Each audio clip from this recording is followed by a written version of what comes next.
जय श्री राधे कृष्णा। जय श्री संतोषी माँ। सभी धर्म प्रेमियों को राधे राधे जी। आप सभी का मेरे YouTube चैनल आस्था पर मैं स्वागत करती हूँ। आज मैं गणेश चतुर्थी के विषय में बोलूँगी। सबसे पहले आप सभी को विघ्नहर्ता भगवान श्री गणेश जी के पावन पर्व गणेश चतुर्थी की अनंत बधाई एवं शुभकामनाएँ। गणेश चतुर्थी एक महत्वपूर्ण हिंदू त्यौहार है जिसे पूरे देश में बड़े उत्साह और भक्ति के साथ मनाया जाता है। शास्त्रों के अनुसार चतुर्थी या भाद्र माह के शुक्ल पक्ष के चौथे दिन भगवान श्री गणेश का जन्म हुआ था। भगवान गणेश जी को ज्ञान और बुद्धि के देवता के रूप में पूजा की जाती है। हर शुभ कार्य की शुरुआत से पहले गणेश जी की पूजा की जाती है। गणेशोत्सव या गणेश चतुर्थी 10 दिनों तक मनाई जाती है। गणेशोत्सव के दौरान लोग भगवान गणेश की मूर्तियां स्थापित करते हैं और उनकी पूजा करते हैं।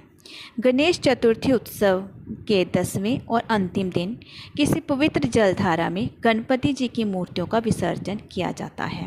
गणेश उत्सव पर विशाल शोभा यात्राओं के साथ विभिन्न धार्मिक और सांस्कृतिक कार्यक्रम भी आयोजित किए जाते हैं। अब मैं आपको बताने वाली हूँ कि गणेश जी का जन्म कैसे हुआ था। तो भगवान गणेश जी का जन्म भाद्रपद के शुक्ल पक्ष की चतुर्थी तिथि के दिन मध्यकाल में हुआ था। मध्याह्न काल में हुआ था। एक मान्यता के अनुसार माता पार्वती द्वारा पुष्यक व्रत के फलस्वरूप गणेश जी का जन्म हुआ था। बाद के पुराणों में उनके जन्म के संबंध में कहा गया है कि माता ने अपनी सखी जया और विजया के कहने पर एक गण की उत्पत्ति की थी और अपने मैल से की थी। मान्यता के अनुसार जहाँ इनका जन्म हुआ था उस स्थान को डोडीताल कहते हैं। हर कोई भक्त गणेश जी की जन्मभूमि देखना चाहता है। गणेश जी के जन्म को लेकर उत्तरकाशी के स्थानीय लोगों में एक पद प्रचलित है। गणेश जन्मभूमि डोडीताल कैलासु असी गंगा उद्धम अरु माता अन्नपूर्णा निकासु। कैलासु और असी गंगा के बारे में जानकारी। मूल रूप से पहाड़ों में गांव के समूह को पट्टी के रूप में जाना जाता है जिसका मूल नाम कैलासु है। इसे स्थानीय लोग भगवान शिव का कैलाश बताते हैं। कैलासु क्षेत्र असी गंगा नदी के घाटी के 7 पहाड़ी गांव से मिलकर बना है। भगवान गणेश को स्थानीय भाषा में डोडी राजा कहा जाता है जो केदारनाथ में गणेश जी के लिए प्रचलित नाम है। और मान्यता के अनुसार डोडीताल क्षेत्र मध्य कैलाश में आता था और डोडीताल गणेश जी की माता पार्वती का स्नान स्थल था। यहीं पर गणेश जी का जन्म हुआ था। वैसे कैलाश पर्वत तो यहाँ से सैकड़ों मील दूर है, परंतु स्थानीय लोग मानते हैं कि एक समय जहाँ माता पार्वती विहार पर थी तभी गणेश जी का जन्म हुआ था। अब इनके जन्म स्थान के बारे में है कि उत्तरकाशी जिले के डोडीताल को गणेश जी का जन्म स्थान माना जाता है। यहाँ पर माता अन्नपूर्णा का प्राचीन मंदिर है जहाँ गणेश जी अपनी माता के साथ विराजमान हैं। और हिमगिरी के विहार में डोडीताल को गणेश जी का जन्म स्थल होने की बात लिखी गई है। अब डोडीताल के विषय में, डोडीताल मूल रूप से बुग्याल के बीच में काफ़ी लंबी चौड़ी षटकोणीय झील है। डोडीताल उत्तरकाशी जिले में ताजे पानी की एक झील है। इसका संगम गंगोत्री में होता है। डोडीताल झील की गहराई का अभी तक कोई पता नहीं लग पाया है। डोडीताल के चारों ओर सुंदर और ऊंचे ऊंचे पहाड़ और देवदार के लंबे लंबे वृक्ष हैं। यहाँ की शांति और प्राकृतिक सुंदरता को जब हम देखते हैं तो निहारते ही रह जाएंगे।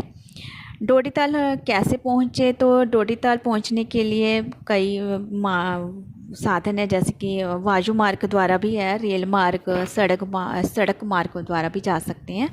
डोडीताल ट्रैक भी बना हुआ है। सबसे पहले वायु मार्ग है। यहाँ का सबसे करीबी एयरपोर्ट देहरादून में है जो उत्तरकाशी के करीब 200 किलोमीटर दूर है। देहरादून से उत्तरकाशी तक टैक्सी तथा बस से जा सकते हैं। और उसके बाद आता है रेल मार्ग। हरिद्वार, देहरादून और ऋषिकेश सभी जगह पर रेलवे स्टेशन है।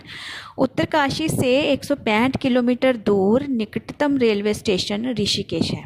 ऋषिकेश से उत्तरकाशी हम बस या टैक्सी द्वारा जा सकते हैं। फिर आता है सड़क मार्ग। तो राज्य परिवहन की बसें उत्तरकाशी और ऋषिकेश के बीच नियमित रूप से चलती हैं।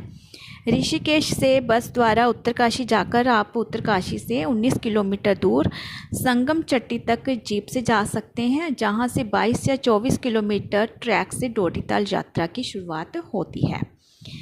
और उत्तरकाशी से 5 किलोमीटर की दूरी पर स्थित गंगोत्री जाकर ठहर सकते हैं, जहां से फिर पास में ही डोडीताल है।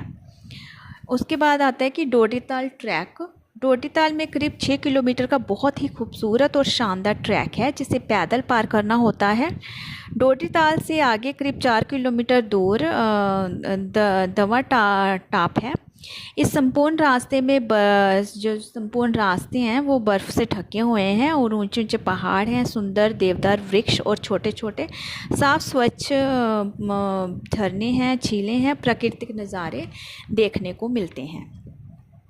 अब हमने इसमें सावधानी क्या रखनी है कि डोडीताल जाने से जाना होता है, तो वहाँ पर जाने से पहले आपको ठंड से बचना होता है। वहाँ उसके लिए हमें मेडिसिन किट रखनी पड़ती है और यात्रा के लिए ज़रूरी सामान भी साथ में रखना होगा।